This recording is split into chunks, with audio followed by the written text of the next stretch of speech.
Today on the Star Trek Universe podcast, we talk Discovery 105, Choose Your Pain. All that right after this.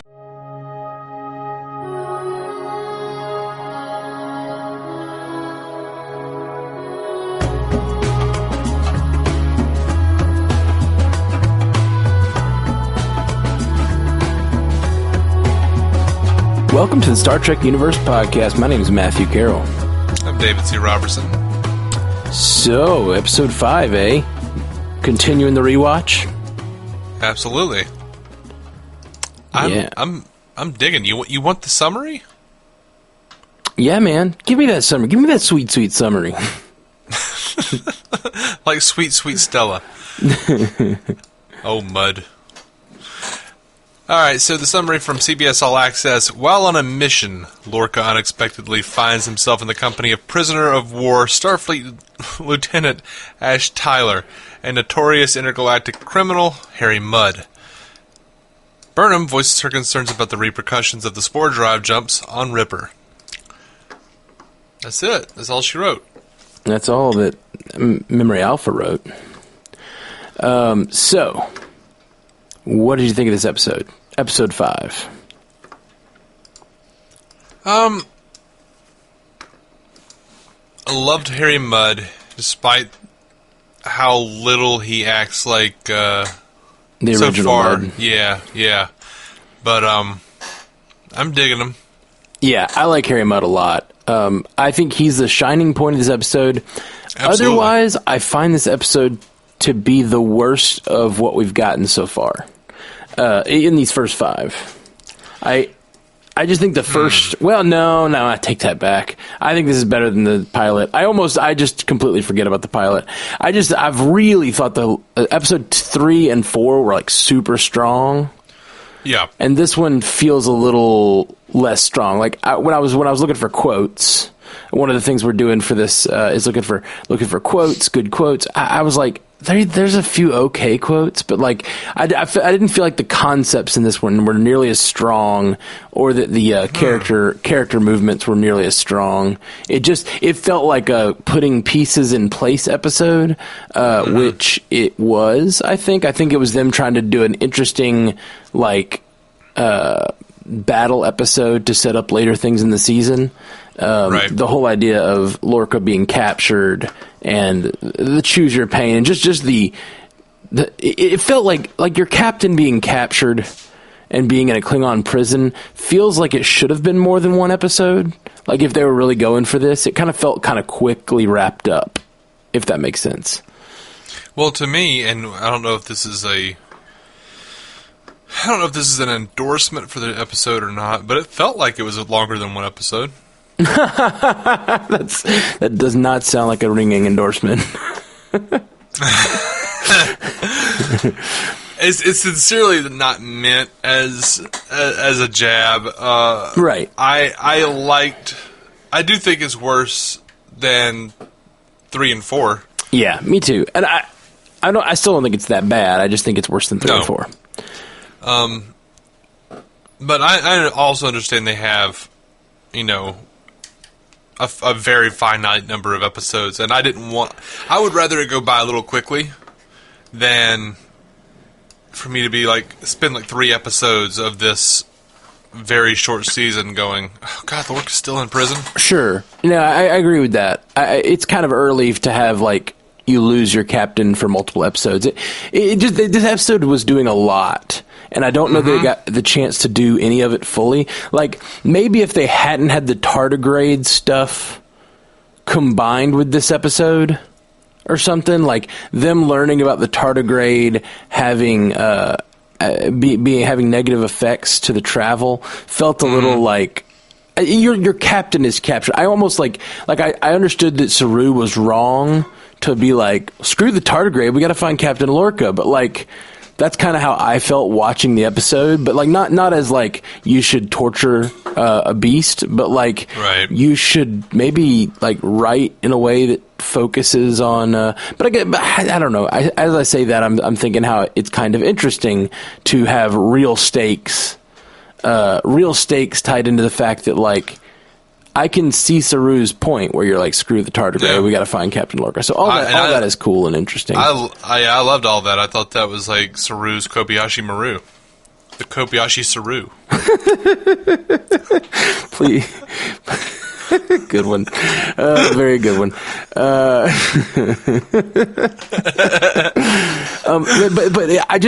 I felt like maybe what didn't feel right to me was that the other characters didn't see Saru's point, or that the other characters kind of disregarded the idea that we need to find Captain. When there's one specific moment, and it kind of felt like these two episodes may have just been like episodes they had on a whiteboard and then they stitched them together, because like Burnham is told that Captain Lorca is missing. Captain Lorca is like the representation of someone who believes in her, like her chance to have a normal life again, become who she thinks she is. Like Lorca is at this point in the series is representing a lot to Burnham, and she is told that Lorca is missing and has no reaction.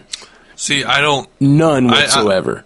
I think that's fair, because Burnham doesn't see Lorca quite that way. I disagree. I think she sees Lorca. She sees Lorca as someone who wants to use her, and I think everybody pretty much agrees on that ship that he's kind of a dick. See, I don't know. I think she sees Saru. She sees Saru as the person that she needs to get on her side, because, and that is one of the things I put down for this episode that I was thinking about. Like I liked how this show episode like opens up with her like more like simpatico with Ripper. She feels what it feels, and Saru gives Michael Burnham eventually permission to save or free the tardigrade, and then also in some ways he also in this episode he gives her permission to free herself from guilt in a lot of ways. Because I feel like Saru's distrust of Michael Burnham up to this point is like a real obstacle for her emotionally. And her passing on the telescope to him was a really nice moment between the two. I feel like they healed each other. You know what I mean? Yeah, I agree with all that. I like all that stuff. I really do. I just think it's all tied into what we're talking about. Like she's looking for his approval, not for Lorca. And she doesn't really. I think she's concerned about his.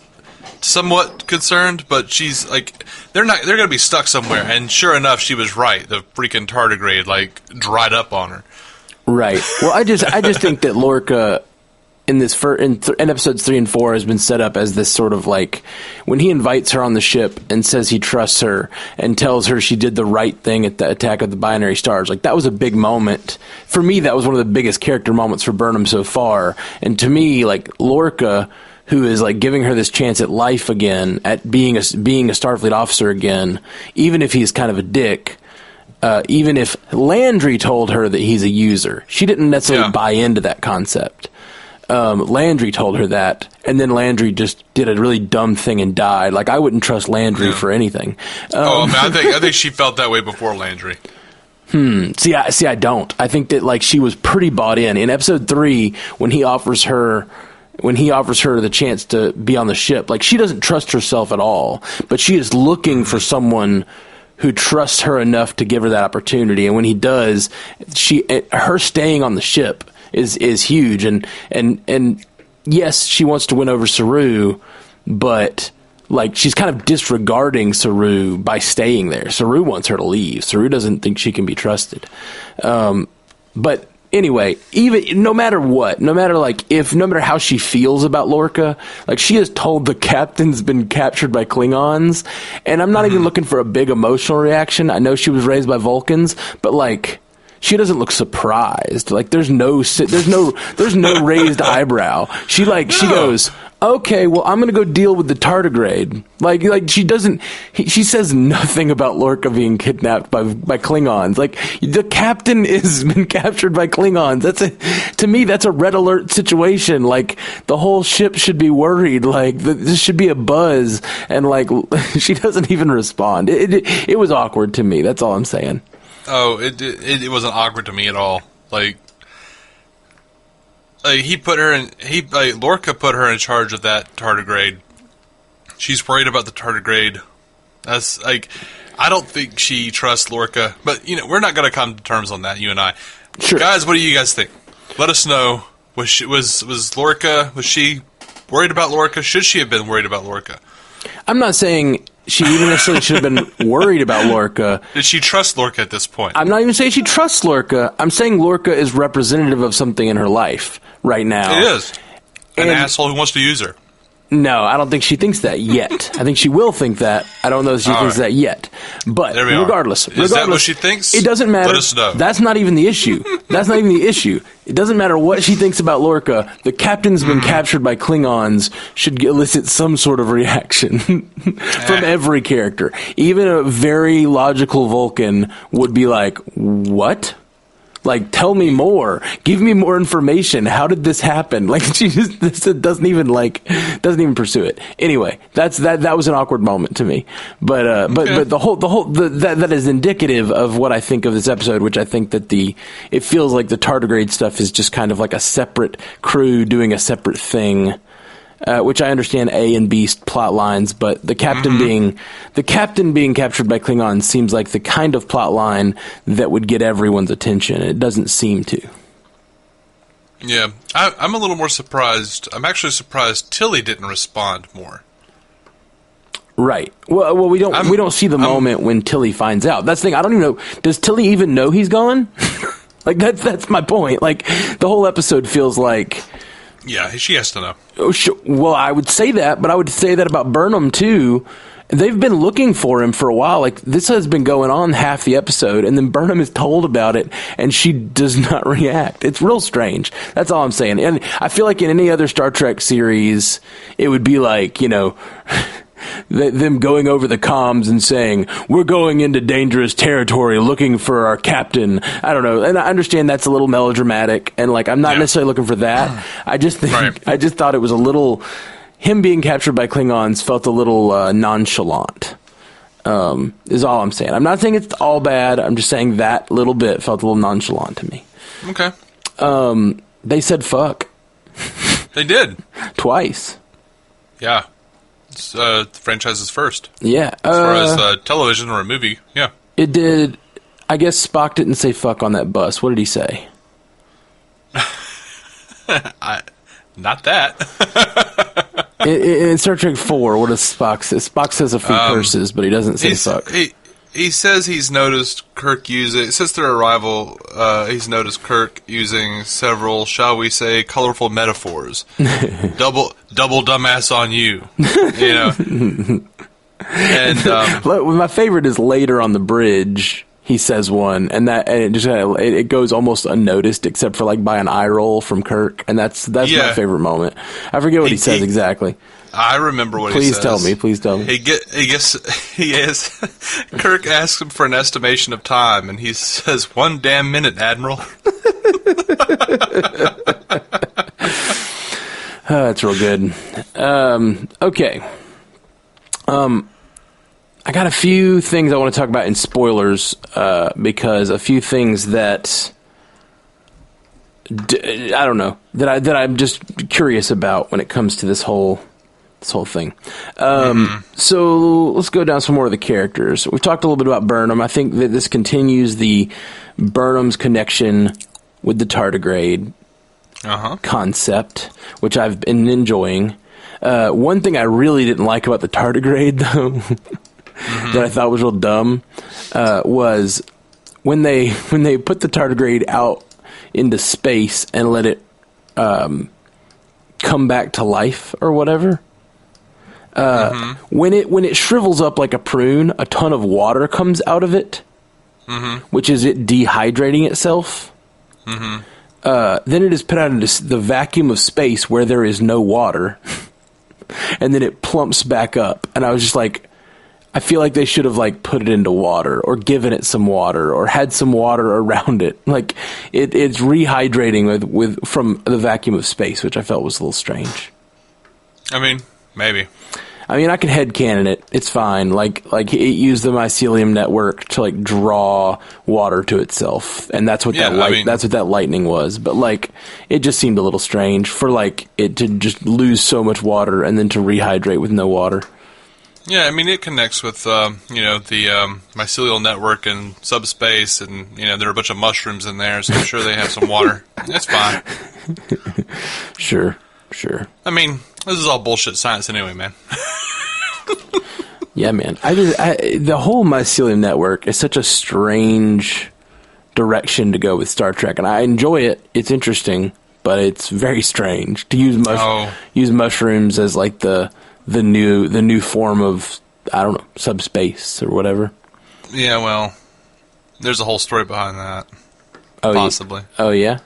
Feel free to dive into it if you like. I'm not able to dive into it because I haven't done adequate research, but suffice it to say, there was, I don't know if it's still going on, but there was a lawsuit because there was a video game called Tardigrades, and the concept was that in the future there are like starships that use tardigrades, like giant tardigrades, and something very similar to a mycelial network, maybe. Wow. To warp. Well, that's pretty nuts. And it definitely predates Discovery. So, the fact is it's probably not going to ever amount to anything, the lawsuit, but because you can't really, I don't know, claim an idea like that, but right. I mean, it depends on how closely they did it, and if you, like, I do try to look at this show, and I enjoy the show as it is, and I understand they're probably not going to be doing Spore Drive shit next year on season 2, but I feel like they may have gotten stuck for a season after Brian Fuller and CBS parted ways. Maybe, I'm not sure. I don't know what happened, but I think they stole the idea. Gotten stuck for a season? Like, I think they may have been like, "Holy shit, we need an idea." Oh, I see. After Brian Fuller left, I think they may have stolen it. I kind of think they might have. Interesting. That sucks. I didn't know anything about that, so that's a bummer. If that is true, yeah. Not cool. Discovery team. Well, I don't even know who's still around from that. Right. It is very possible it was one bad actor who brought the idea, people liked it, and then it just stuck, and then... I don't think it'd be an actor. No, bad actor. I don't know if it'd be an actor, Matt. All right, Dave. Stop it.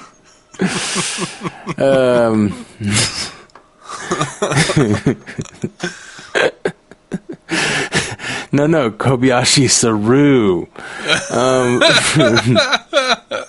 You and your wordplay today.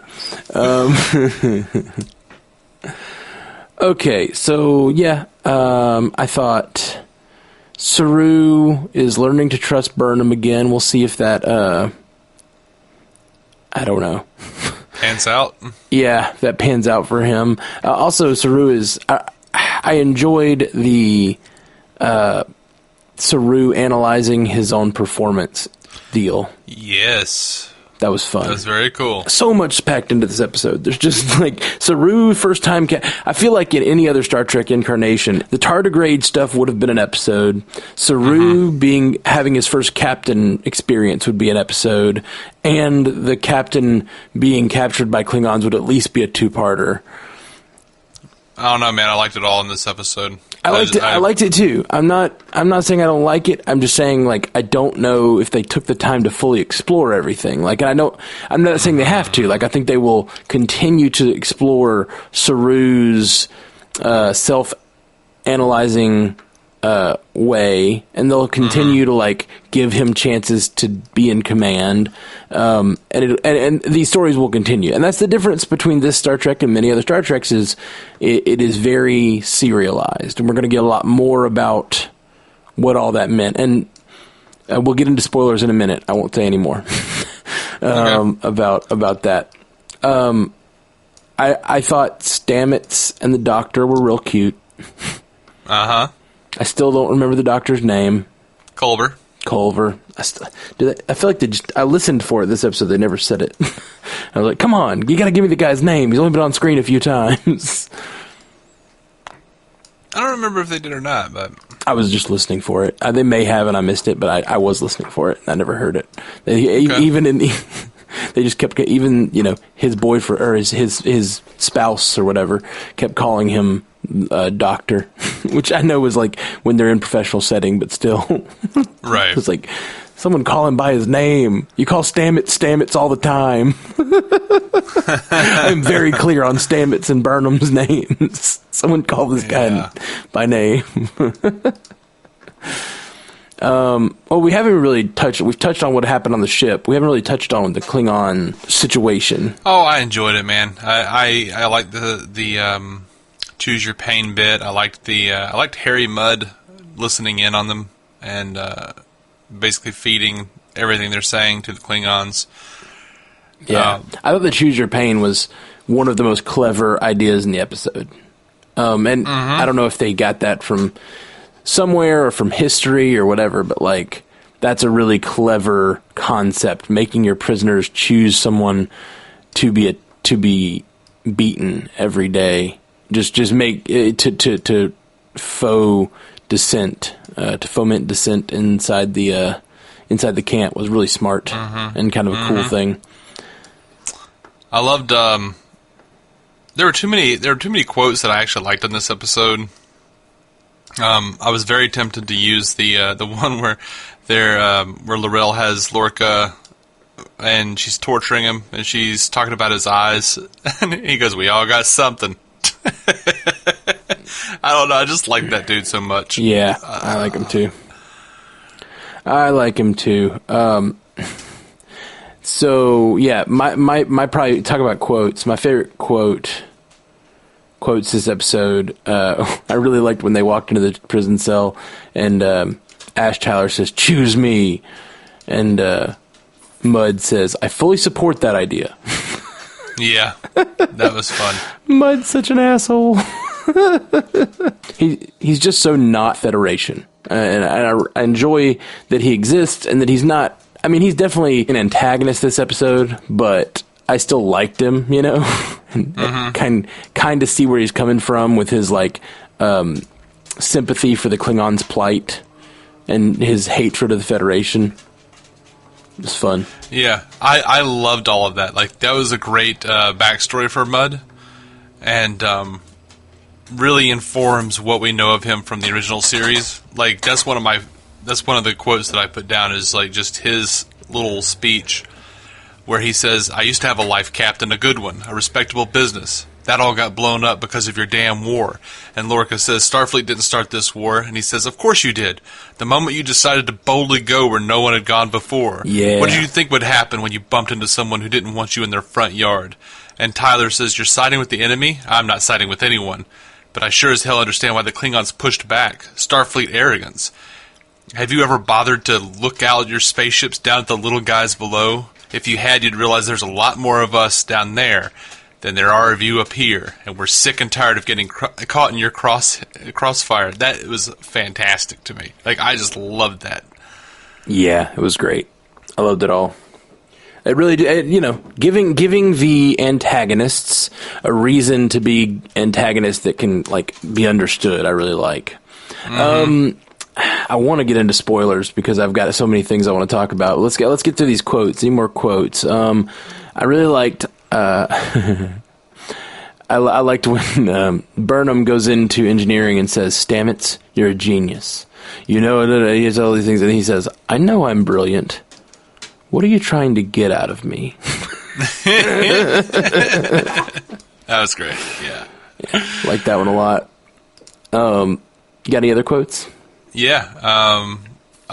Most of mine come from Harry this week. Funny. I don't think any of mine do.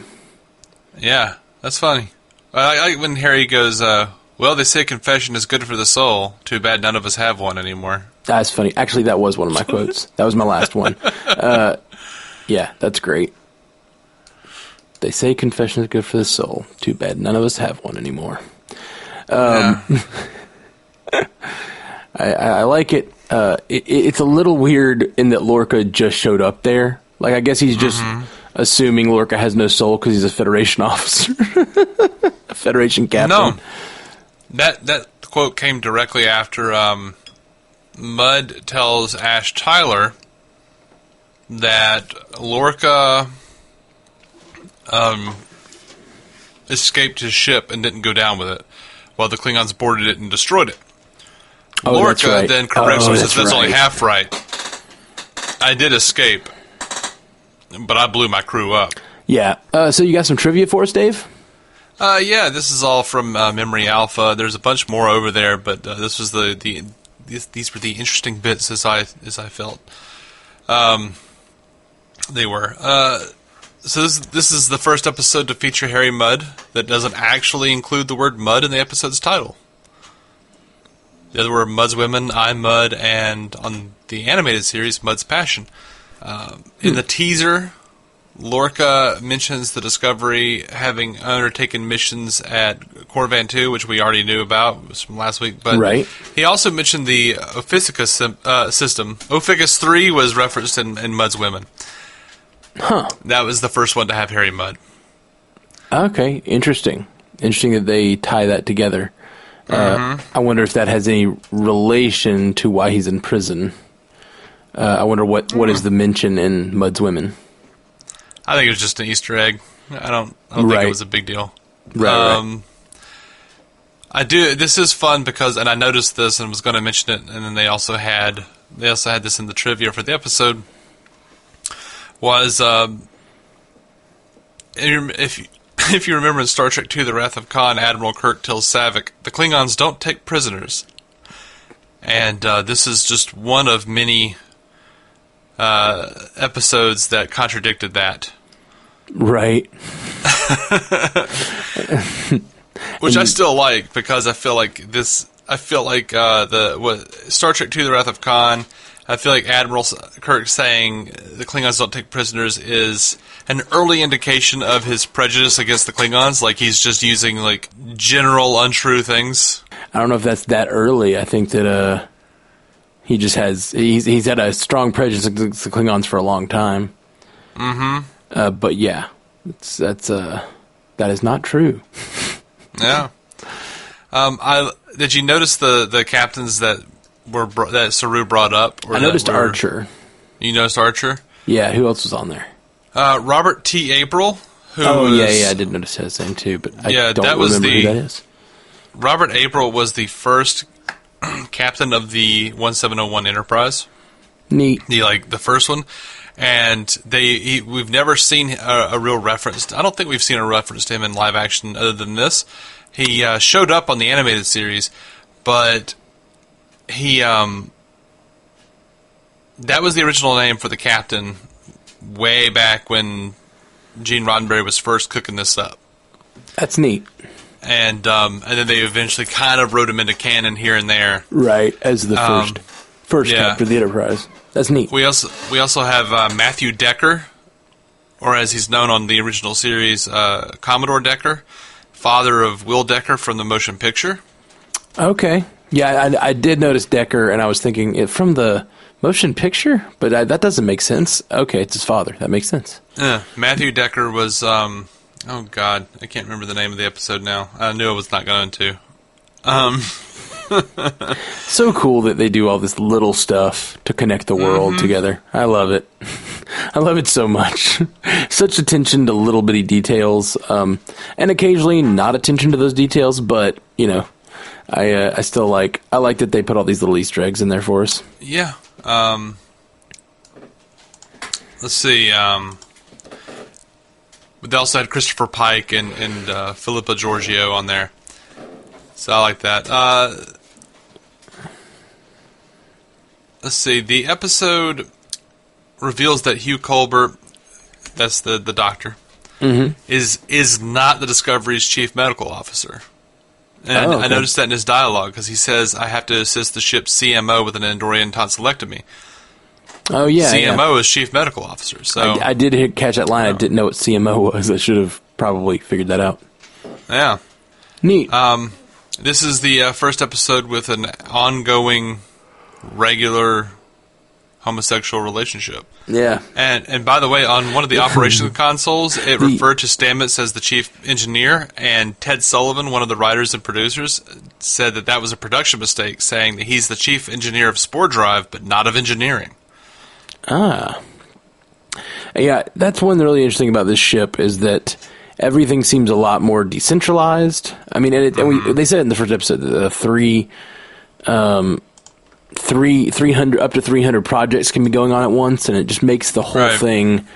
There's all these little different. Like right now, we've just been involved in Spore Drive world. This whole Spore Drive world and the bridge. Like that's really all we know. And then with things like Burnham showing up to the bridge and being like, Lorca's gone, and she doesn't react, but she's still like. It's like the fact that she didn't know that is kind of weird compared to other Star Trek shows, and maybe it's because it's so secretive. It's the secretive nature of the ship, but it's just interesting that I feel like in other Star Trek series, it's always been like very defined roles from the top down, and it just kind of cascades, and everyone learns everything, and the whole ship kind of knows everything. It doesn't feel so decentralized, which I think is interesting. Yeah. Sorry, I got distracted. I remembered it was the Doomsday Machine. Matt Decker was in the Doomsday Machine. Oh, okay. Yeah.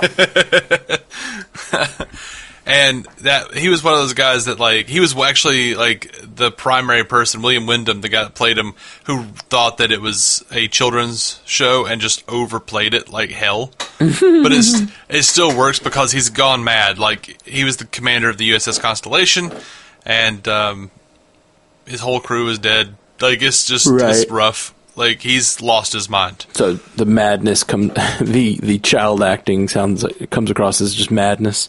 I mean, he's just overacting. That's all he's doing. Right. It's okay, though. Yeah. No big deal. He does regret it. He said he would play it differently if he knew. If I knew this was going to last, I would have been better at my job. That's an interesting lesson for an artist to learn. Like, you never know what you're going to be known for. You never know what's going to hit, whether it be TV, music, whatever. So, like, don't leave something in that you wouldn't want to be, like, remembered for. Yeah. It's a good PSA.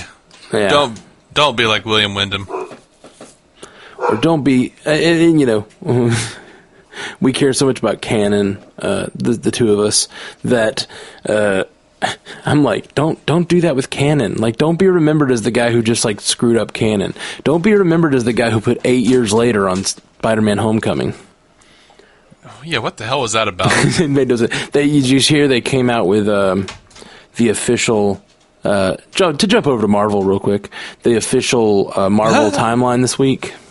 Yeah, I did see that. And there's only 4 years between absolutely those events, and like it just became very clear that whoever did that just screwed up, and it was I saw a thing about it saying basically they wanted Toombs to seem more like it had more desperate, like it had been a while that he'd been doing this stuff, but you can't just like add 4 years to his character's timeline. Yeah. Anyway, that's neither here nor there, nor boldly going to the Star Trek universe. Well, somewhere. It's in the multiverse. It's got to be. That's true. I've seen too many crossovers in comics. Yeah. Had to happen somewhere. Mm-hmm. All right, guys. Well, we're going to move into our spoiler section, so stick around if you've seen all these episodes, and if you haven't, don't, because we're going to spoil what happens after episode 5 and talk about some of these details. This episode is incredibly thick with things that I have things to say about that we don't know, we shouldn't know yet if we're just watching it for the first time. So if this is your first time watching Discovery, please leave us now. We're going to do some talk. Check us out at StarTrekUCast.com if you want to check out anything, but here is spoiler time. Okay. So I guess that's just a completely made up story on Lorca's part. I'm not sure. Me neither. But I think I don't remember I think it well has enough. to be. Because Lorca isn't from this universe. Yeah. So the other Lorca, the reason we haven't seen the other Lorca is because he probably did go down with his ship, is what I'm thinking. I'm thinking the real Lorca went down with his ship. I don't think so. Or maybe not. We don't know. We don't know what happened to the real Lorca. I only say that because they asked Captain Lorca, Jason Isaacs, if Prime Lorca would be around, and he just kind of playfully said, "He's out there." Right. Well, we just don't know. We don't know for sure if Prime Lorca's out there. But yeah, I think it is definitely possible they'll bring him in because it would be interesting for the show to have Prime Lorca around and to give Isaacs the chance to play a different character. I think it'd be great to have Prime Lorca, but as of now, I'm guessing that we're supposed to assume that this is a made-up story. Maybe. At least the whole unless they had the swap happen before his ship went down, which I don't remember exactly what they say in later episodes. So we'll have to look. I don't either. The Lorca's eyes thing. Now, when I first watched this season, I heard people talking about the theories, and they said that they were using the eyedropper thing and his eyes being light sensitive as support of him being from the mirror universe. Is that from canon previously? I don't think so. Yeah, I have no idea why people were using that as evidence before it actually happened. Because it turns out it is. It turns out that people from that universe have a sensitivity to light, right? Like that's what we find out later. Yeah, I think so. Yeah, it's just weird. But I can't remember if that was on the show or if that was just a producer talking out of their ass. I think it's on the show later. Okay. I think it's on the show, and that's one of the big reveals. But I don't think. And let's see, and you know canon a lot better than I do, so that's what I'm trying to ask. Is that from canon previously? But I don't know. I don't think it is. I don't think it is. Like I don't remember. Not like in the original Mirror or something where like they find out they're light sensitive. Yeah, it was just as well lit on their ISS Enterprise. I don't remember anyone having light sensitivity in Enterprise when they did the Mirror Universe episodes. Now, I could understand if it was Deep Space Nine because everything on those sets was dark. Right. Deep Space Nine was a darker show. Yeah, so that's weird. It's weird if everyone has light sensitivity over there, and then, yeah, I don't know. I don't know what it all means. I might just be not remembering. Yeah, same here. So if anybody knows, let us know. I mean, maybe on Memory Alpha, the light sensitivity thing. But we'll look into it. If we find out, we'll let you guys know if there's anything that we're missing. Absolutely. So, one thing that I think was not nearly as much fun the first time I watched this episode as it was this time, and it goes back to episode 4, I think, as well. The Dr. Culver and Stamets interacting was a lot of fun, knowing that they're together. All of their interactions were better because I know that they're together. That was fun, and they did a lot of little cute things. Like last episode, I think it was the thing about in case you want to have an emotion one day, and then this episode it was all of their interactions. Right. Right after he says that quote that I loved, "I know I'm brilliant. What are you trying to get out of me?" He turns to the doctor and says, "What are you doing here?" Like with like contempt, but in retrospect, it's like loving contempt. It's like, why are you on my case, spouse? I like that a lot. So they were just fun. Oh, and we did not mention in the main talk. Mirror Stamets. What do you think of Mirror Stamets? I mean, the first time I saw it, I went, "Uh-oh, Mirrorverse." Right. It definitely crossed my mind. but I wasn't sure. Yeah, the first time I saw it, I went, uh-oh, Mirrorverse, and then I went, oh, the mycelial network doesn't just access our universe, it accesses the multiverse. Nice. Well, you were correct then. Yeah. I didn't know what it meant. I didn't know if it... I definitely thought it meant something about him, like an alternate version of him, whether it be from another universe or from this universe if he had taken a different course, or I don't know, like super disconcerting. What was weird is I didn't link that with Lorca though. I wish I had, but I didn't. I just kind of went, oh, they're gonna the two Stamets are gonna like come together at some point, and we're going to cross over to the multiverse, into the Mirrorverse at some point, probably through Stamets. I didn't think about, Right. I didn't think it would be that in depth, honestly. Yeah. A couple things that didn't make sense to me watching this with the knowledge of the future. Okay. Mostly Vogue stuff. So Ash Tyler is Vogue. We know that now. Uh-huh. According to Ash Tyler, and we don't know how long Harry Mudd was in there, but according to the two of them, Ash Tyler was in there for a year? They're both unreliable narrators. Right, I agree. But does that mean that Harry Mudd is in on Ash Tyler?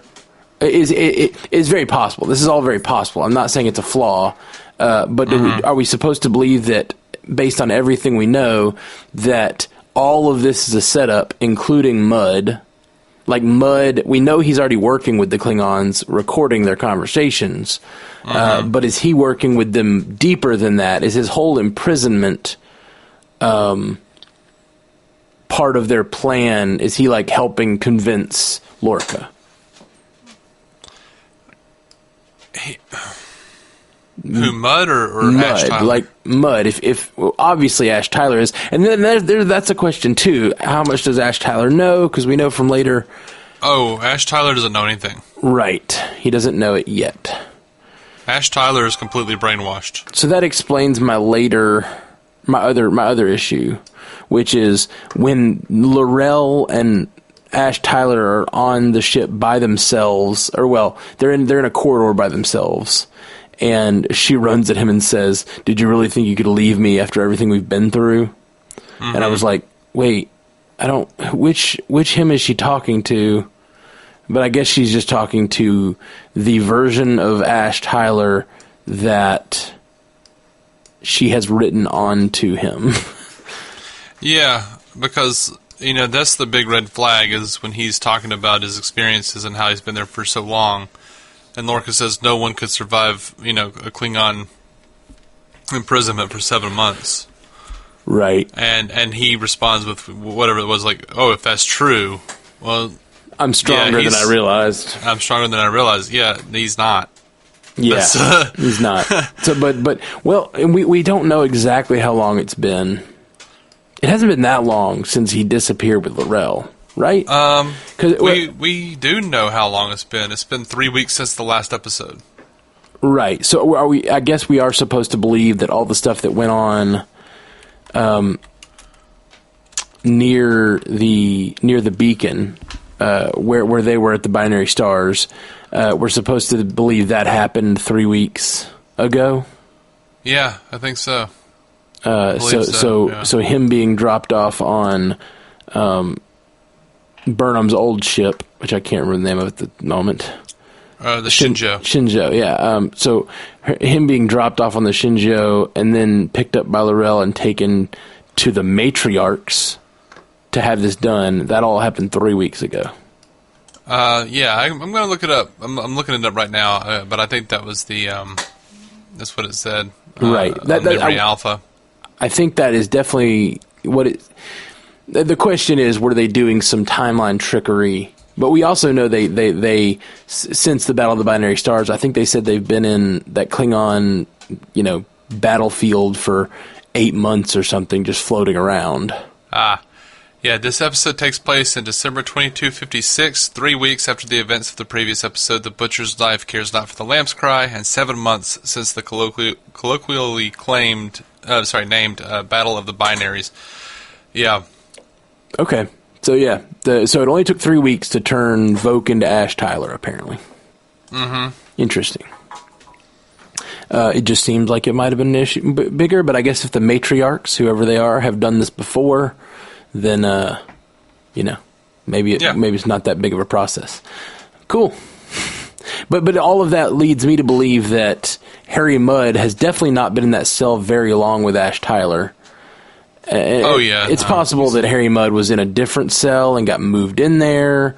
But it seemed like Harry Mudd was on board with the fact that Ash Tyler had been there a year. And I just wonder if that means Harry Mudd knew. And then it makes me feel less good about that future episode where Harry Mudd comes back to have like revenge on Lorca, if he was all along in a plot to like hurt Lorca. Well, we don't actually know, because there was a different guy, and if you pause it, you can see it's a different guy. It's not Ash Tyler. Yeah, there's a different guy in there. And then when Lorca stumbles across Ash in there, he says, "I didn't know another guy was in there." He has a whole thing about how they cycle him out, and how he was in a different cell. He was in a different cell. Mudd could have been in there the whole time. Okay. And Mudd very well could have been in there for a year. Who knows? Oh, no. I think he's saying he cycled them out of punishment is what he was talking about. Yeah, but he... So that's why they put him... Yeah. He's back there behind the wall because he's like he's not getting punished right now because he's recovering and they're punishing that other guy. Exactly. Which is Mudd's decision somehow? Like, I don't really understand how Mudd is not getting chosen. Because he struck a deal with them. Right, that's true. That is true. He just said, "I chose wisely." I guess, yeah, I agree with that, but I don't see why the other people in there aren't realizing that what Mudd's doing. If he's never being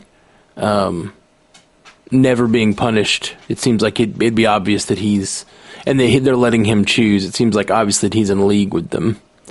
I would say it's probably very likely that no one else has a chance to really stay there long enough to realize what's going on. And it seems like Ash Tyler, he's only been there for 3 weeks, so even he hasn't been, even if he believes he has been. Yeah, for sure. Like, I don't think any of it's flaws. I'm just trying to understand. I guess I'm mostly trying to understand Mudd's involvement. How deep was his involvement with the Klingons? Did he know what was going on, or is he only communicating? And I guess was he a prisoner or an accomplice is really the question. I think he was both. Right. That's true. That's probably the case. I think he was a prisoner who was actively helping them so that he would not get tortured. Right. That makes sense. All right, guys. That is all from us today. We'll be back real soon with the next episode of Discovery. Peace. Bye, y'all. Live long and prosper. To reach out to us, hit us up at StarTrekUCast.com, at StarTrekUCast on Twitter, Star Trek Universe Podcast on Instagram and Facebook. Just search for us there, or send us a message at StarTrekUcast@gmail.com. If you'd like to hear more from David C. Robertson, check out the DC On Screen podcast or maladjusted.tv. And if you want to hear more from Matthew Carroll, that's me, check out the Marvel Cinematic Universe podcast, or go listen to my music at MatthewCarrollmusic.com or anywhere you get music.